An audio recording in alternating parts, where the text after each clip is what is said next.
Assalamualaikum warahmatullahi wabarakatuh. Teman-teman, kembali lagi di channel YouTube saya, Khairun Imam. Gimana nih kabar kalian? Semoga kita semua selalu diberi kesehatan, kemudahan, dan juga limpahan rezeki dari Yang Maha Kuasa, teman-teman ya. Nah, di video kali ini kita akan melihat bagaimana detektif Kribo sudah melakukan investigasi dan juga sedikit penelitian-penelitian kecil, teman-teman, mengenai ijazah Pak Jokowi, yang akhirnya membuat gerombolan pemburu ijazah Pak Jokowi ini ketakutan, ketar-ketir, sampai pucat, teman-teman. Karena apa? Detektif Kribo juga membongkar logika sesat, narasi liar yang terus dilontarkan oleh gerombolan pembenci seperti Roy Suryo, Rismon mengenai keaslian ijazah Pak Jokowi. Sampai-sampai detektif Kribo masuk ke dalam logika-logika hukum yang bisa menjerat mereka, teman-teman. Waduh, ini detektif Kribo baru muncul tapi sudah membongkar banyak tabir, teman-teman ya. Nah, selain itu mungkin teman-teman semua sudah ketahui bahwa hari ini Bareskrim Polri melakukan gelar perkara khusus mengenai hasil penyelidikan ijazah Pak Jokowi. Dan Roy Suryo, Rismon beserta TPUA hadir di Bareskrim. Dan juga kuasa hukum Pak Jokowi bersama ahlinya yakni Bang Joshua Sinambela. Tapi kalau kita lihat wawancara dari Roy Suryo, sepertinya dia yakin banget gitu bakal menang. Dengan koar-koarnya tentang digital forensik lah, apalah itulah, dan lain sebagainya. Nanti akan kita bongkar seperti apa logika sesatnya, teman-teman ya. Nah, terakhir ada penjelasan yang sangat luar biasa dari Pak Arianto Sutadi mengenai gelar perkara khusus ini, yang nantinya bisa membuat mereka semakin dalam kuburannya, semakin lama hukumannya. Apakah seperti itu? Nah, untuk menjawab itu, mari sama-sama kita simak videonya berikut ini. Jadi kalau kita belum pegang rambut ini asli atau palsu, kita tidak bisa menilai ini asli atau palsu, benar nggak? Betul. Nah, lain halnya kalau udah kita pegang. Tapi kalau hanya kita pandang, oh kayaknya itu palsu bang gitu kan. Nah, terus saya bilang itu asli, ini kan rambut, bukan plastik. Lain halnya kalau plastik, baru itu bisa dibilang palsu gitu. Maka dari itu, simpel analogi ini sangat sederhana sekali sebenarnya. Tinggal kita bagaimana membuktikannya dari perspektif sudut pandang. Kalau sudut pandang positif, maka hasilnya juga positif. Tapi kalau kita melihat dari perspektif sudut pandang negatif, tentu hasilnya juga akan negatif gitu. Tinggal kita aja yang memilih mau positif atau negatif gitu. Saya sudah sampaikan bahwasanya itu adalah produk UGM. Bagaimanapun ceritanya yang mengeluarkan adalah mereka. Sama seperti ibu kandung kita. Ini anak kandung ibu enggak? Iya, saya yang melahirkan dia gitu. Iya. Itu dia dilahirkan di mana ya? Di UGM. UGM-nya saja sudah menyatakan itu asli. Lantas kenapa Anda tidak mengakui? Ini kan hal yang sebenarnya sangat simpel sekali ya pembuktiannya. Karena kita juga merasa heran. Terus lantas kalau memang kita tidak percaya kepada UGM, ya, kita percaya sama siapa lagi? Kalau personal orang kan pribadi, sekalipun itu pejabat negara, kalau itu menyangkut pribadi dia, lama-lama nanti sertifikat hak miliknya juga diminta gitu. Sertifikat hak milik. Ini namanya cari gara-gara. Kalau memang itu mereka bisa buktikan palsu, tentu itu laporan polisi pasti naik ke penyidikan. Masa seorang presiden menggunakan ijazah palsu? Nggak masuk Betul, akal lah. nggak masuk akal. Logika sederhananya aja, kata mereka itu dibuat tahun 2015, ya. Sedangkan Pak Jokowi itu wali kota dan jadi pejabat itu dari 2004-an gitu kan. Dia sudah menggunakan ijazah itu waktu wali kota. Terus katanya baru dibuat 2015. Nggak nyambung. Ya nggak nyambung. Masa udah dia gunakan untuk wali kota Solo, ya. Terus dibuatnya 2015. 2015, iya. Jadi udah gunakan waktu dia wali kota emang. gitu. Verifikasinya. Ya makanya saya bilang ada udang di balik bakwan gitu loh. Tinggal bakwannya dimakan atau tidak. Kalau nggak dimakan ya siap-siap. Berarti makan angin gitu. Iya. Gitu aja. Luar biasa ya, detektif Kribo, Bung Pitra Romadoni. Waduh, dengan segala logika berpikir yang sangat positif, teman-teman ya. Pak Roy Suryo menjelaskan secara ilmiah, tapi yang sebelah sana menjelaskan pasal nggak ada, pramuka. omon-omon saja. Iya, Malah mereka ahli pasal pramuka, Pak. Iya, masa Jadi harusnya dibuka lagi. Mereka menjalankan sastra. Sastra. Iya, Ahli IT dibuat kok nggak ada kaca. tampilannya sama sekali. Itu gimana? Dan jelek banget nyerangannya. Ya. Pribadi, personal. Tadi nyerang. ketemu Joshua Sinambela, Pak. Ketemu, oh itu ya namanya ya dia? Iya, itu Joshua Sinambela yang keriting-keriting dikit itu. Walah, saya kira ahli sastra dia.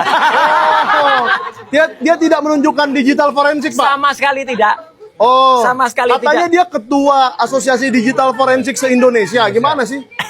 Tapi tidak menunjukkan Sama keahliannya. Enggak ya? Inilah calon ketua umum Asosiasi Digital Ngeselin Forensik orang-orang ini ya. Indonesia. Nah, ini. Ngeselin ya. Inilah teman-teman, orang yang ngaku ahli tapi ininya kosong. Untuk apa Joshua Sinambela melakukan digital forensik coba? Untuk apa? Ijazah Pak Jokowi itu fisik, analog, bukan digital. Untuk apa dilakukan digital forensik? Inilah ya ngaku-ngaku ahli digital forensik, tapi nggak paham kapan dan di mana dilakukan ataupun dibutuhkan digital forensik. Ini analog fisik, jadi harus dilakukan analog forensik, laboratorium forensik. Inilah logika berpikir yang sesat. Udah koar-koar dengan penuh percaya diri, tapi dia mempertontonkan kebodohannya sendiri, teman-teman. Untuk apa coba? Tambah lagi waktu konferensi pers di depan Barreskrim, level error analysis itu kan yang selalu dikeluarkan sama dia ketika diwawancara di depan Barreskrim tadi. Gimana nggak error? File atau dokumen yang Anda ambil dari media sosial ini kan sudah terkompres beberapa kali. Masuk ke grup WhatsApp, dikirim via WhatsApp, diupload lagi ke media sosial. Udah terkompres beberapa kali, udah pasti ada errornya. Inilah orang yang katanya ahli dan ngerti dan paham, tapi aduh kosong ternyata teman-teman. Aduh luar biasa ya. Terus ngetawain Joshua Sinambela yang sudah melanglang buana menjadi ahli digital forensik, entah itu di kepolisian, di luar negeri. Ini orang-orang ini baru apa ya muncul sebagai ahli digital forensik sudah seperti ini loh, dewa loh. Aduh, dewa panci. Ini kan gini kan. Sementara Barreskrim membuktikannya itu pakai yang pakem biasa ya. Lihat UGM dan sebagainya. Kalau lapor itu hanya tambahan saja lah karena kemarin ditantang itu. Nah, sementara kalau dari sini kan pakai pembuktian apa itu? Digital ya. Digital. Nah, selama ini saya yakin polisi curiga bahkan apa? Mereka mengatakan teknik-teknik digital yang teknik tingkat tinggi. Betul. Tetapi sampel yang dibandingkan itu tidak ada karena nggak pernah, jadi nggak akan diakui itu. Nah, betul, nggak akan diakui. Mudah-mudahan besok ya Pak. Kalau Bapak ditundang ke sana itu Pak, Bapak bisa menunjukkan itu tadi yang disampaikan oleh Pak Haris tadi. Buktikan, tekniknya saya buktikannya gini loh, kan gitu kan. Bukti material gitu, tunjukkan depan penyidik supaya penyidik bisa tahu bahwa kalau selama ini kan dia kan cuma mengatakan wong mereka nggak pernah pegang ijazahnya Pak Jokowi kok bisa membandingkan dengan yang asli kan. Itu kira-kira begitu Pak. Jadi pesan saya sih gini ya Pak, saya ini yang penting rakyat semua terpenuhi lah, bukan bela-bela sana sini ya. Rakyat juga bisa tercerahkan ini gimana masalahnya. Masalahnya ini adalah adu kepentingan ya, dan kemudian adu argumentasi, ini pakai teknik ini pakai ini gitu. Ibaratnya ini pakai tinju, ini pakai taekwondo lah, kira-kira gitu. Jadi nggak akan ketemu. Nggak nyambung. Jadi saya ya besok seandainya gelar ini ada, ini kesempatan bagus Pak, Bapak untuk menyampaikan. Dan besok polisi paling mengatakan gini Pak, selama ini kan dia sudah mengumpulkan bukti yang dia dapat selama ini, penyelidikan itu. Besok akan ditambahin dengan yang ini nanti. Kemudian akan ditimbang-timbang. Tapi jangan dipaksakan hari itu juga selesai, enggak. Pasti mereka akan berunding sendiri lagi itu. Ini kalau Bapak itu bisa membuktikan betul-betul yang bisa dipahami, saya yakin itu akan berubah. Tapi kalau Bapak tidak, itu dianggap itu apa? Omon-omon. Tekniknya itu ya memang betul tekniknya, tapi datanya yang untuk membandingkan nggak valid kan, berarti kan nggak dipercaya. Betul. Inilah yang saya bilang tadi teman-teman ya. Dia melakukan digital forensik, tapi datanya itu dari media sosial gitu. Bukan dari hasil scan langsung ijazah Pak Jokowi. Bukan, tapi dari media sosial. Entah udah berapa kali terkompres gitu. Yang sudah tidak valid buktinya. Nah inilah yang menurut Pak Arianto tadi. Dan Anda mungkin dengarkan omongan Pak Arianto di awal. Kalau ya buktinya akan sulit diterima oleh polisi. Kalau ya digital forensik. Karena ijazah Pak Jokowi itu analog forensik, bukan digital teman-teman. Mereka selalu nggak puas, nggak apa-apa. Jadi gitu. Ini yang di Barreskrim sudah selesai. Makanya yang sini itu tadi mengacu pada ini. Tapi yang ini itu nanti di sini masih tetap disiti kembali, masukkan dalam penyidikan, masukkan dalam perkara. Jadi satu ditambah lagi dengan yang dia tambah 50 ini tadi. Saksi tadi itu. Saksi itu tadi. Tapi 50 itu mungkin tidak hanya untuk yang ijazah palsu ya, tapi termasuk jangan kebencian itu. Ini kan lama bulat itu kan ada kontrol masyarakat, ada kontrol ahli, ada kontrol media, sehingga polisi nggak bisa gegabah. Kalau nggak ada kontrol, masuk nih barang. Buktikan aja kalian di pengadilan. Salah benar belakangan, bukti belakangan, tangkap duluan. Kan ini biasa seperti ini. Nah, karena hari ini banyak ahli, banyak kontrol masyarakat media, maka normanya balik lagi, harus benar. Di antara norma yang harus benar, kalau orang mengatakan ijazah palsu itu sebuah kebohongan, mau dijerat pasal kabar bohong, buktikan dulu ijazahnya asli atau tidak. Waduh. Koji Nudin. Ngomong-ngomong ahli ya kan, kontrol. Aduh, ahli Anda tuh omon-omon rupanya.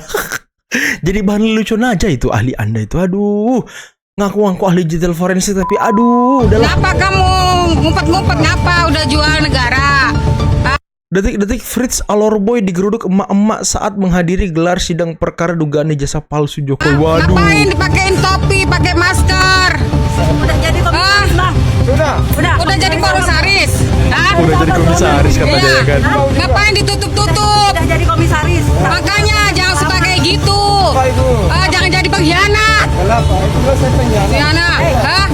Jangan seperti gitu kamu. Komisaris. Malu kau. Udah jadi pengkhianat kamu. Marah saya cuma. Ya enggak, kamu jelek-jelekin orang.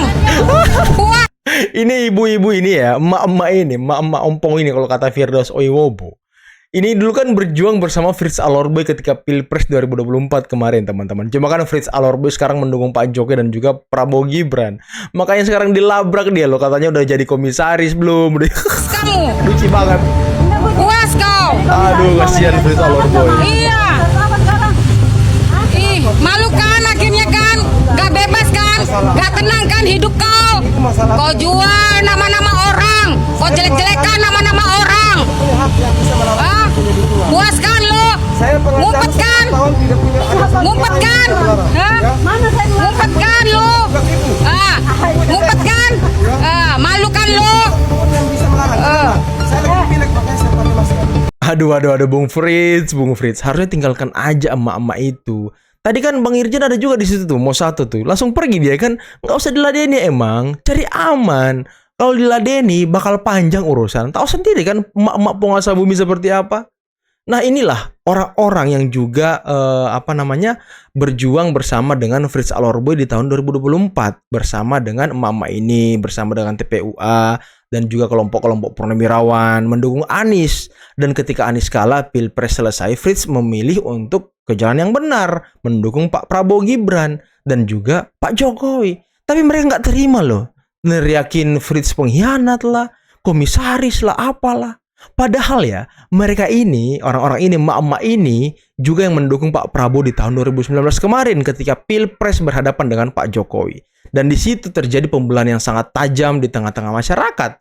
Dan terjadi saling sikut lah yang sangat keras di tengah masyarakat. Tapi ketika Pak Prabowo kalah, Pak Jokowi langsung menyalami Pak Prabowo dan mengajak Pak Prabowo untuk rekonsiliasi. Ketika Pak Prabowo memilih untuk rekonsiliasi, emak-emak ompong ini yang kata Firdaus Oiwobo ya kan, dan juga kelompok-kelompok Islam kanan, kelompok purnawirawan mengatakan bahwa Pak Prabowo itu pengkhianat loh. Nah inilah orang-orang yang susah move on gitu, yang susah menerima kekalahan teman-teman. Makanya ya Bang Fritz tinggalin aja. Dan tadi si Rismon dan Roy Suryo sudah keren-keren banget gitu melakukan digital forensik, persentase dan segala macam. Inilah ya ilmu yang salah alamat. Ijazah Pak Jokowi analog, kertas, tapi malah mereka melakukan digital forensik. Ini kan nggak nyambung sama sekali. Mereka hanya mempertontonkan ketidakpahamannya terhadap digital forensik. Mereka nggak paham kapan dan di mana digital forensik dilakukan.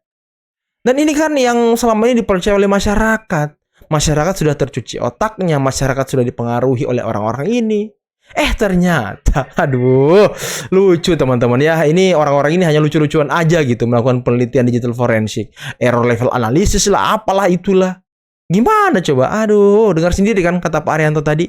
Nggak nyambung dan sulit diterima oleh penyelidikan. Udahlah, mungkin cukup sekian dulu video kali ini. Jangan lupa like, subscribe, dan share videonya. Akhir kata, billahi taufiq wal hidayah. Wassalamualaikum warahmatullahi wabarakatuh.